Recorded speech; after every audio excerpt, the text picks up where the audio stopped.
And welcome to this episode of the Good Citizen Podcast. My honor to have Mark Frisbie from Prison Fellowship on the line here with me today. Mark, how are you doing? I'm good, Josh. Thank you. Well, thanks for taking a few minutes. We're right in the middle of the COVID-19 quarantine. Yes. So I suppose there's a lot to be done, a lot to be talked about. So I appreciate you taking a few minutes. I want to talk about prison ministry. And so on this Sure. podcast, we're studying how can we be gospel-centered citizens? How can we be good citizens? How we can serve our fellow man? There's that clear command in Hebrews 13 to not forget and to remember those that are in prison or those that are in bonds. And when I think about prison ministry, there's a lot of great ministries around the country, but I think one of the premier ministries serving this space is Prison Fellowship. And you're the director of that ministry here in the state of Indiana, actually the new director. And so if you would give us a little bit about your background and also a little bit about Prison Fellowship. Sure. So my background is a little bit unique. We hear a lot how God prepares us for such a time as this. Right. And I can look back at the last 20 plus years and see that he clearly had been leading me on a path to this ministry and this mission. I grew up in a small town, went to a small town college, graduated, somehow got the bug to get into law enforcement, and did get into law enforcement as a county brown shoe. And really long story short, I had a very successful career, ended up becoming sheriff of my county, got involved in politics. I was involved in the governor's office at the time, and also had a very successful security company. And what ended up happening was I quit becoming a good steward. I quit paying attention to my faith. I quit paying attention to what was really important and was focusing on money. And through a weird set of circumstances, actually ended up in federal prison myself. So I very much know both sides of the fence. Right. I've been on the enforcement side. And then I've been on the receiving end, I guess you will, or the being housed in. So I definitely understand and we like to call them returning citizens. If you hear us say that, I know you mentioned that earlier. We have 2.3 million folks in the United States in prison, and those folks are coming back to our neighborhoods. And so when we look at what the mission and the focus of Prison Fellowship, what it is, our job is to help these people realize the creation that they are in Christ, and to give them the tools that they need to come back into our neighborhoods and not just survive, but thrive. So that's just, I know that's brief, and you may have some questions into some of that here in a minute, but interesting thing is about the last 5 years, I've been involved in ministry, nonprofit ministry of some sort. Worked for a good organization on the east side of Indianapolis. Then recently I worked for an organization that was transitioning families out of homelessness. And it's funny, and I think we've talked about this, but years ago when I first got out of prison, I applied for Prison Fellowship and didn't even get a response. And I thought, well, okay, 10 years ago, I was not ready for Prison Fellowship. And, I understand that now. Several years later, I saw another opening, applied again, thought, nope, no response. So I don't know, 4 or 5 months ago, my wife, she's looking at resumes for people, and she said, hey, Prison Fellowship's hiring. I'm like, yeah, so? Done that. Yeah. And she was a little bit aggravated with me. And so without telling her, I updated my resume, and next thing I know, I get a phone call from a DC number, and out of character because it's a number I didn't recognize. I answered it, and next thing I know, I'm having interviews, and they are looking for a new field director for Indiana, and now you and I are sitting here. That's awesome. And so for those that may not be real familiar with Prison Fellowship, sure. I know it's been around for a while. Would you go ahead and dive into that story a little bit? Sure. Chuck Colson and the Prison Fellowship. A little bit of the amazing work that you're doing in this space. So, it's interesting, guys. My age, I'm pushing 50. several of us still know who Colson is. You get a little bit younger, and that's a name that's kind of, you know, fading in memory, if you will. Colson was the chief legal counsel for Richard Nixon, was wrapped up in the Watergate scandal, and ended up serving prison time. I think he served about 11 months. Colson actually became a Christian prior to going into prison. He wasn't one of these guys that found God in prison. He was very close friends with the CEO of Raytheon, and that man led him to Christ, gave him a book by C.S. Lewis, Mere Christianity, and that was the pivotal moment for Colson. And while in prison, Colson had to decide, was he just going to sleep through his incarceration, or was he going to make something of it? So he did everything he could to witness to those around him, and he realized while he was there that this was a population, this was an environment that greatly needed Christ, that could be transformed from the inside through Christ. And so when he got out, you know, he started prison fellowship. I believe it was 1976, and so we've been around since then. Now, in 1976, there were 400 some thousand people incarcerated, as I mentioned a second ago. Now there's 2.3 million. So we've been around for a little bit. We kind of know what we're doing. The program has morphed and changed over the years. And our main focus now is what we call the Academy. It's a year-long program inside the prison, and it doesn't matter if it's a minimum, like a camp, all the way up to Supermax. We have 100, and I think our number, I could be wrong on this, but our number is like 115 across the country right now, academies in over half the states. And as I mentioned, it's a year-long program. We go in and we meet 3 times a week for 2 hours with the guys and gals that are in prison, and we teach them, you know, life skills, parenting, financial piece, if you will, and we have a strong spiritual component, spiritual development. We have a partnership with Celebrate Recovery Inside, so we deal with, you know, I know when I was the sheriff, I did a very unscientific study of the returning citizens in my facility, and what I did is everybody that got booked in, I asked them to fill out a survey, and I did this over the course of like 6 months. And it was 89% of everybody that was getting locked up had an addiction issue, was arrested while drunk or high, or was committing a crime because of their addiction issue. So, and that was several years ago. And so when you have almost 90% of people that are being incarcerated for a substance abuse issue, that's something we got to look at. And so when you look at the Academy as a whole, it's a very holistic approach on changing the criminologistic thinking and preparing everybody to come back. That's awesome. And so we've jumped into some of the programs, but I did want to back up. No, it's great. It's great. I know that there may be some listeners out there, and I felt bad when I came up with this question. Okay. But then I looked at the Prison Fellowship website. Right. And the first question on the website is, why should we care about prisoners? And sure. So I was feeling like this horrible human being.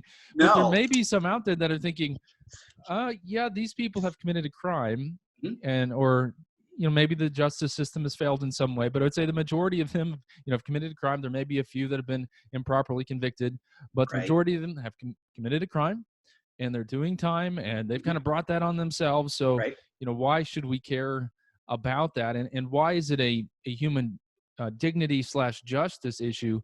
And you started talking a little bit about the stats. So if you would go, you know, certainly the biblical case for this, but then also talk a little bit about just how incredible the growth in the incarcerated population, how incredible that growth has been, and then even how it affects families and communities. Sure. So, well, you talk about how the majority of them have probably done something. I mean, once you're in prison, you'll find out real quick that everybody in there is innocent. Fair enough. Okay.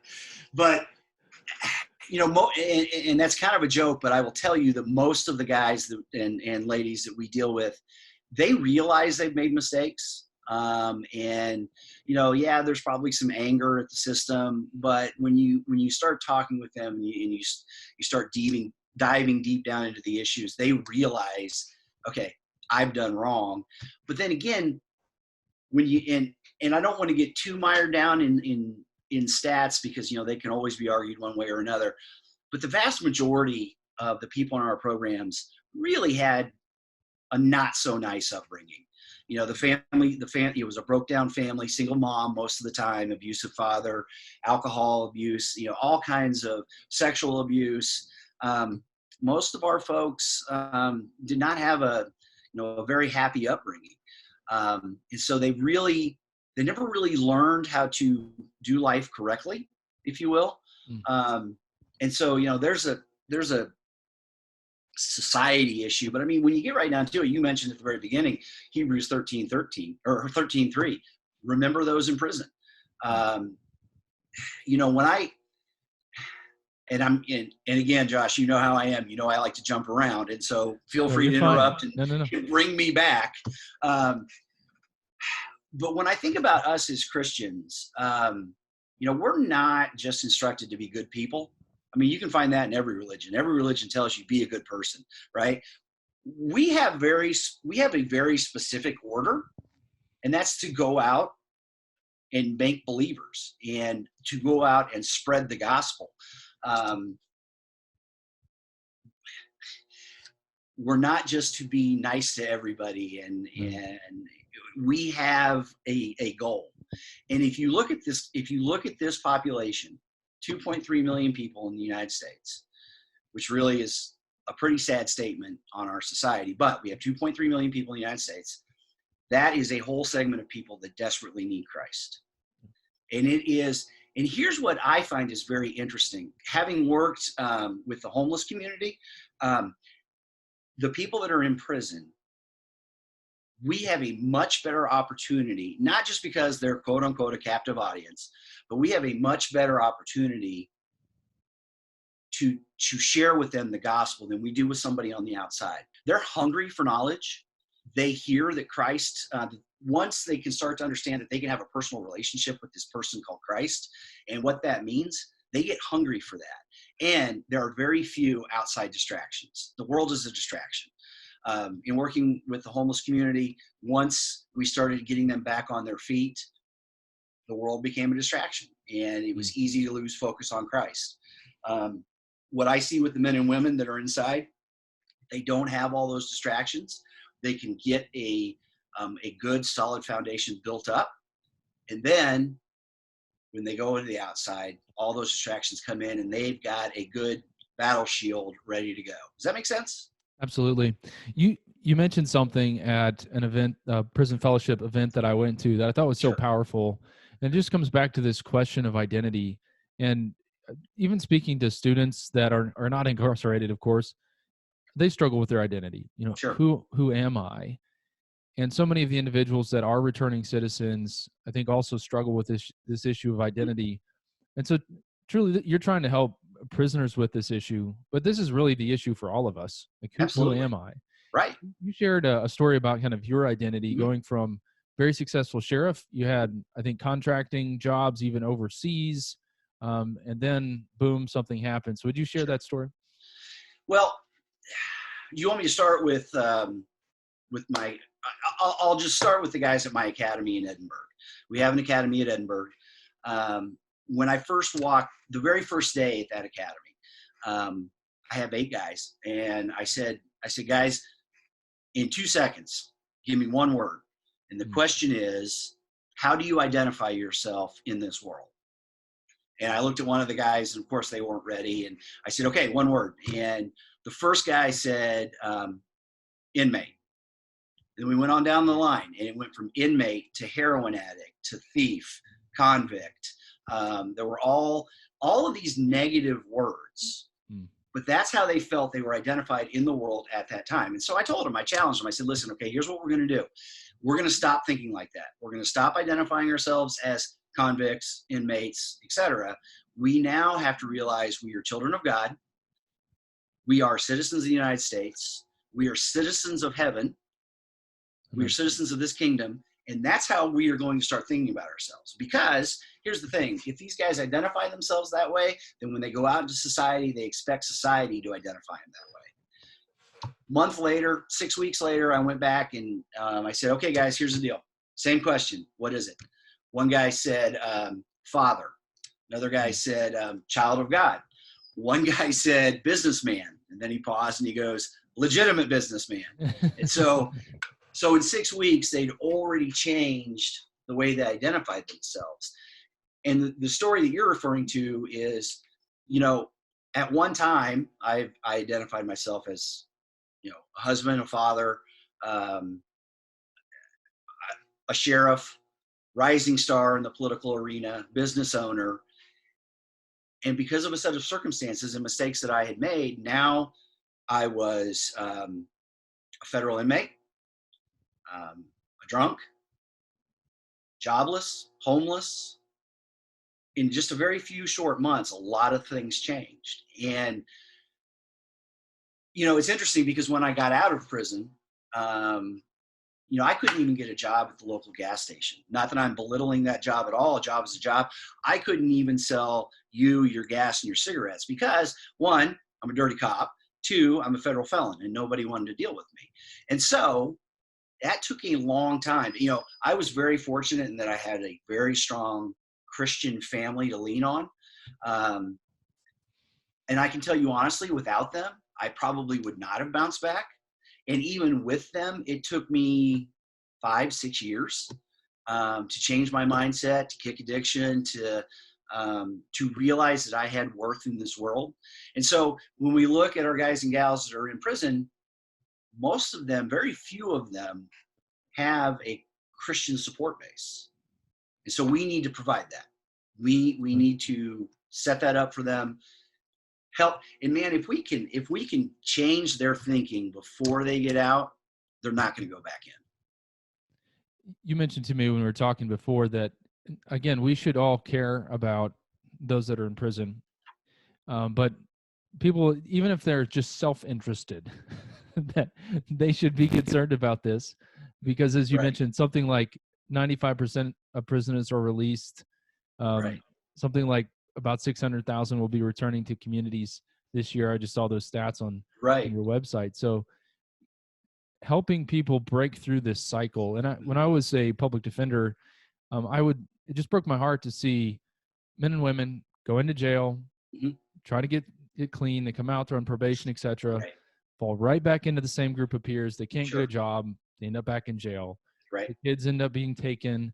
And so I love how you put that, taking it from this cycle of correction to a cycle of renewal, where they're breaking that and being able to come out. So you mentioned some about the academy, and I love the way that you've really thought through this holistically. So you have the academy. I think you also have a program for the women's prison as well. We do. So would you go through that one as well? Right. So it's a brand new program. Indiana is one of the pilot states. It's very interesting. It was the program is called Create New Beginnings, and it is the invention, if you will, the brainchild of Martha Ackerman, who is our CEO, James Ackerman's wife. She is an awesome person, and she is an artist, and she has created this restorative art program where, and it's aimed primarily at the women right now. And it's where, through a series of art lessons, 10 sessions, the women learn to identify root causes as to what brought them where they are, why they think the way they do, and how we need to change. We did a pilot program in Madison. And it's interesting, when I was meeting with the chaplain and the program director, they said, okay, who do you want us to recruit for this? And I told them flat out, I said, I want you to recruit your troublemakers, the ones that are always in trouble, the ones that are, always on administrative restriction for whatever reason. I said, we want to test this program out. And we gathered up 30 ladies at the Madison Correctional Facility, and we were very fortunate. Martha Ackerman and her team flew in to facilitate the program, and I was just an observer, And I'm sitting in the back and I'm watching this, and here are 30 of the troublemakers of the Madison facility so completely engaged. And, I walked away from it thinking, man, that was powerful. In the days that followed, I got email after email after email from Chaplain Banks and Director Sparks about the impact that one program made on those ladies, that they were already seeing change of behavior. Wow. And so, unfortunately, we were in the process of putting together the full 10-week program when the zombie apocalypse hit. And so, with all of our programs, unfortunately, it's on hold. But so we have 3 women's prisons here in Indiana. And as I said, we've started in Madison, and we are hopeful that we can take it to Rockville and then IWP here in Indianapolis as well. I was thinking there may be a listener that this just really pricks their heart, and the stat that I heard is something like 90% plus of the returning citizens in the state of Indiana are male, and so Correct. the women's population is much smaller. Therefore, there are not a lot of resources or programs directed at them. Sure. I love that Prison Fellowship is bringing in this very specific program, very artsy, very creative driven, but just driven to pull people into conversation and to open up their hearts and talk about some of those really deep-seated problems, ultimately to lead them to Christ. So just being able to see some of those materials, I thought that was awesome. Now, during the coronavirus, COVID-19 pandemic, as you mentioned, the Department of Correction is closed to visitors. I saw an article today talking about pandemic in prison from Christianity Today. Right. And just talking about how they're really at risk because they're so close together. And then further, they can't, because of the lockdown, a lot of them can't see their families. Right. So how can we be ministering to returning citizens and also their families during the pandemic? I'm glad you asked that question.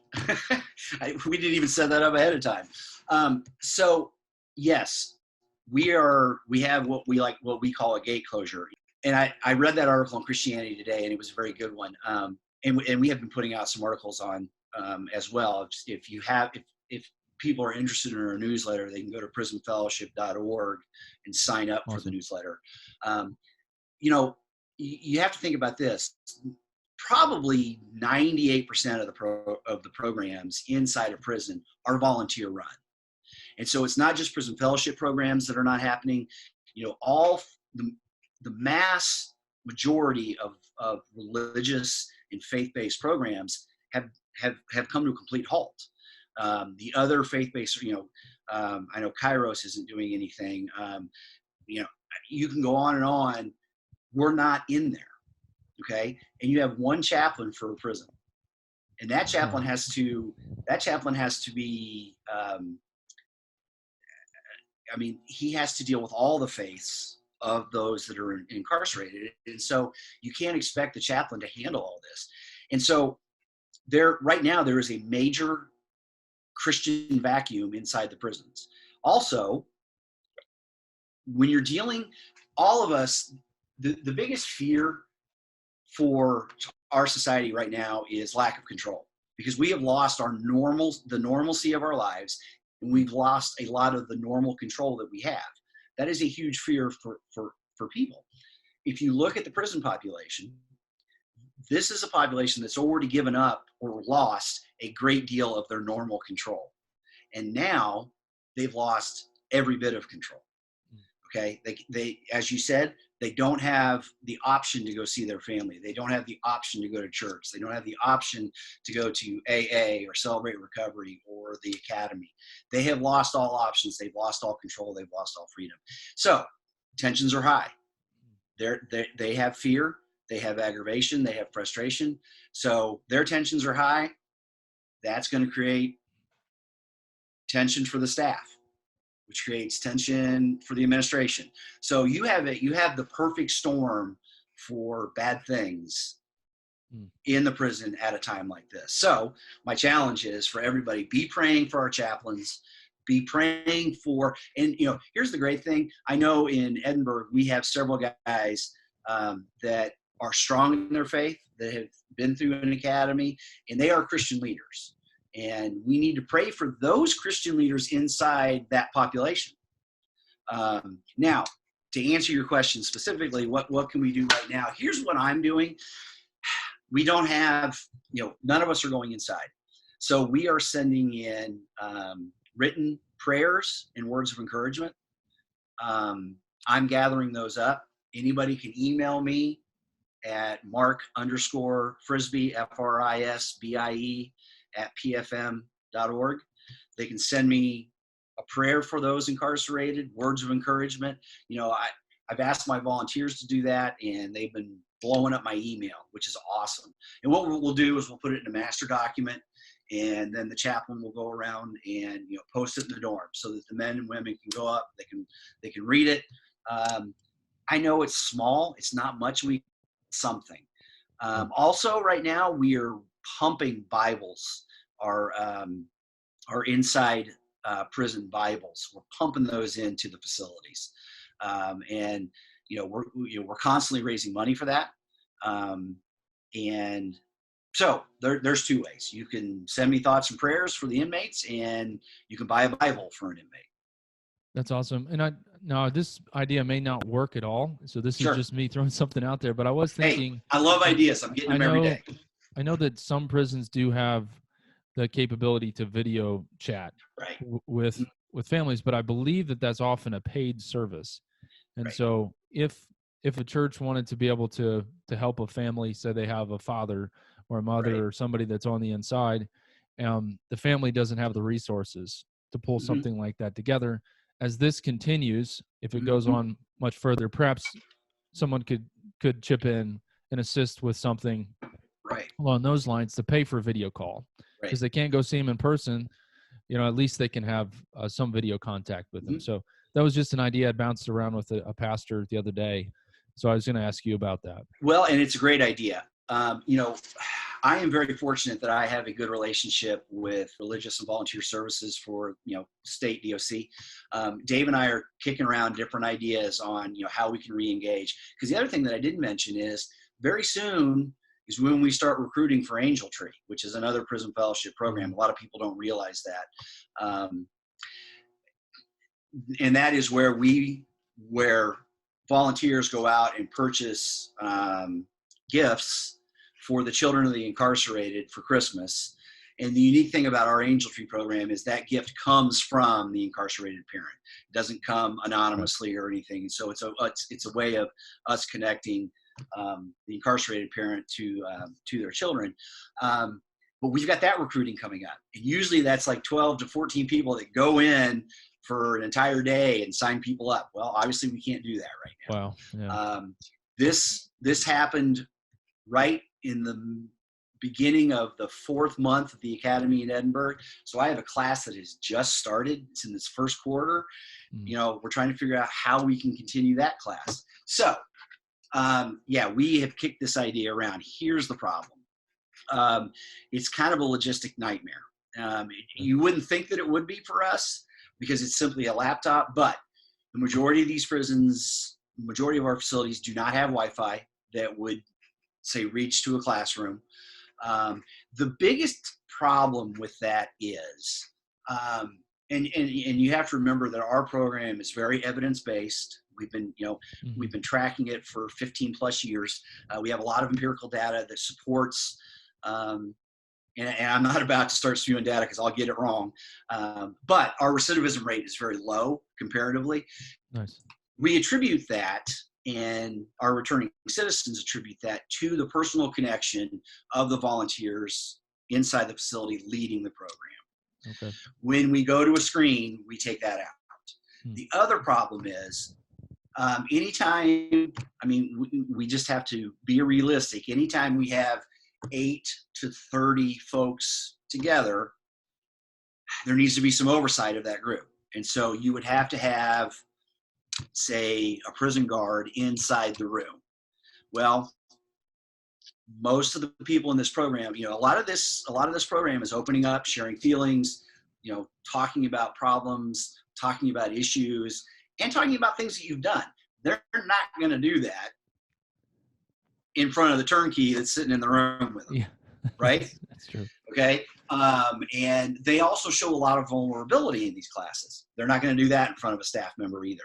So that's the biggest reason. I mean, we could probably overcome a lot of the logistical. The biggest reason that we're not moving forward with our programming via Zoom or anything else is because that volunteer presence is so critical.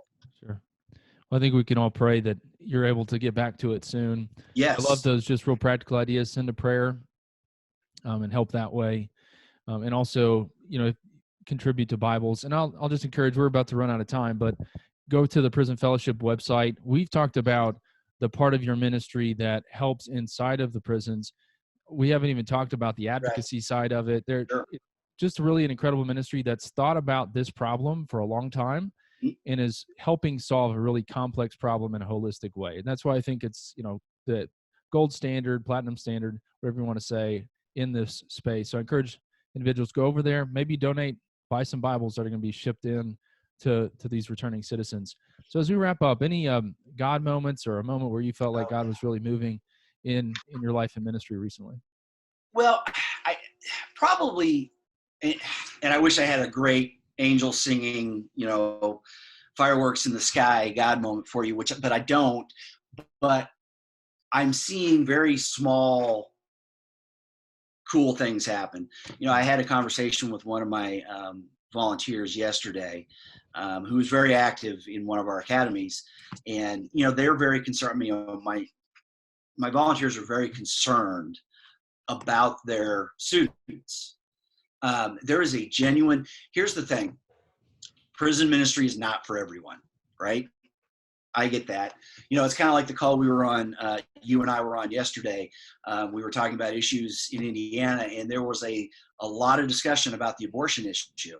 And I'm in the background applauding them. And especially as an adoptee, I can get behind that. But that is not where I'm called to be. It's funny because I see a lot of folks that are resistant to, they're like, oh, I could never go into prison, and they end up becoming my best volunteers, right? But back to the God moment, the conversation that I had with this volunteer, she just was going on and on about how much she has grown in Christ and how much more important her relationship with Christ is because of her willingness to go into prison and work with these guys. It's not a chore for her. She looks forward to it. And I see that with I see it with all my volunteers, honestly, but it's just, she was going on and on about how much stronger her relationship with Christ is and how much she has grown.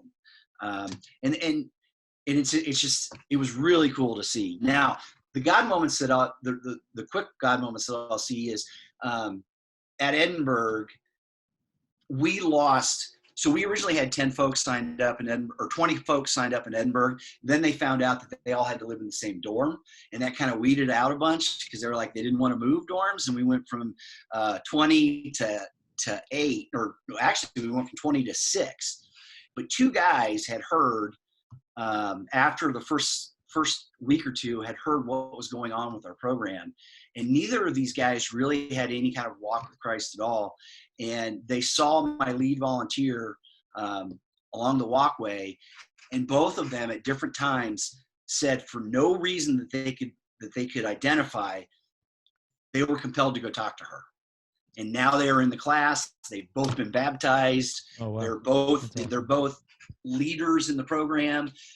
So I mean, in prison, God works in prison. I think you've heard me say that God is a weird cat, and he takes every opportunity, even ones that we won't see and we won't think of. I know he had to beat me over the head with a shovel for quite a while. But anyway, sorry. So no, God moments, they're happening all the time, just every day. Yesterday, I was calling volunteers just to check on them. And one of my volunteers, I told him about the letter writing campaign. He's like, man, he said, talk about confirmation. He's like, I've been sitting here praying for 2 days on how can I do something? And he's like, you just gave it to me. And his letter was awesome. I got it last night from him. And so God's at work.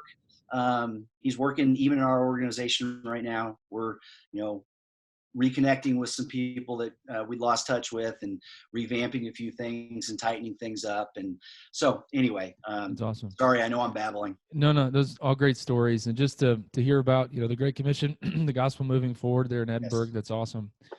So we did talk, just briefly wanted to ask you, because some might be thinking, I don't know that going into the prisons to ministers for me, but I know you have kind of a wide need for different types of Sure. volunteers. So would you Right. briefly just talk about how people could get involved with Prison Fellowship? Well, Angel Tree is obviously a fantastic way. That's a great way for everybody to get their feet wet. Very few churches do not participate in Angel Tree, and the only reason they don't is because probably we've not knocked on their door and said, "Hey, we need your help." You can find a church that has Angel Tree as part of their programming. If not, you can get out. You can see it on the website. We have prayer teams, national prayer teams. We have hope events, which are kind of like 3-hour revivals, and those they can be anything. Most of them are a speaker and music. So we're always looking for people to volunteer for that. As you mentioned, our advocacy team, we have a fantastic advocacy team in DC. They are amazing. When I was in DC for training and they came in and talked to us, I really was in awe of how strong of a group they are. And we also have a grant writing team. We have a development team. It takes some money to, and that's something I did not mention. One of the reasons that we are welcome in the prisons and they like having us is we don't cost them anything. Our programs are 100% volunteer funded, volunteer run. We don't take away from staff. We don't take away from budgets. We come in, everything's paid for, boom, here you go. So the advocacy team, there are letter writing campaigns. There are multiple ways to get involved with the advocacy team and the hope events. As you said, you can play on there there are tons of places to go, but it's a well done website. It's not one of those really confusing ones. I'm a little bit website challenged, and I can find my way around it. So, and we'll link in the show notes to just prisonfellowship.org, and I encourage listeners to go over there and see how perhaps you can get involved in this space. And so, last question, Mark, just if you had a billboard on which you could put a message to the church generally, what would you put on it? Well, and so I listened to your podcast, and so I knew this question was coming, and I've had like 16 or 17 different. Oh man, that one's great. But I keep going back to the one that has kind of been my personal mantra for a while, and I guess the billboard would say, "There's time for prayer, and then there's time for prayerful action." It's easy for us to say, "I'll pray for you." I mean, that's probably, all you got to do is look on Facebook, and anytime somebody's having trouble, there's 1,000 praying for you, man. If we say we're going to pray for somebody, we really need to hit our knees and do it. And but then there's also time for us to get busy. As I said earlier, we're not called to be nice. We're called to get out and get dirty. Ministry is messy. I heard that on the podcast with the guys that it's the one you told me to listen to first. Okay. Anyway, I think that's a common emphasis, and one of the reasons why I asked you to come on, frankly. Okay. So. Ministry's messy, and we have to be willing to get dirty, and we have to be willing to be in not so pleasant situations. And so there's a time for prayer. There's a time for prayerful action. So there's my billboard. That's awesome. Well, Mark, thanks so much for taking some time today. I love your story as one of renewal, sure, of God working in your heart to renew you. And maybe there's somebody out there today that's has gone through a time where they feel like, what, God's done with me and this is over. What a beautiful story of renewal. And now you're able to take that story and to work with these individuals, these returning citizens, and help them find Christ, and then kind of tell their story of renewal in their sphere of influence. I just think that's so beautiful. So I encourage everyone to look at prisonfellowship.org. I encourage you to get involved with that effort here in Indiana, as well as around the country. So thanks, Mark, for taking some time to be on. Hey, Josh, thank you. And thanks for what you're doing, man.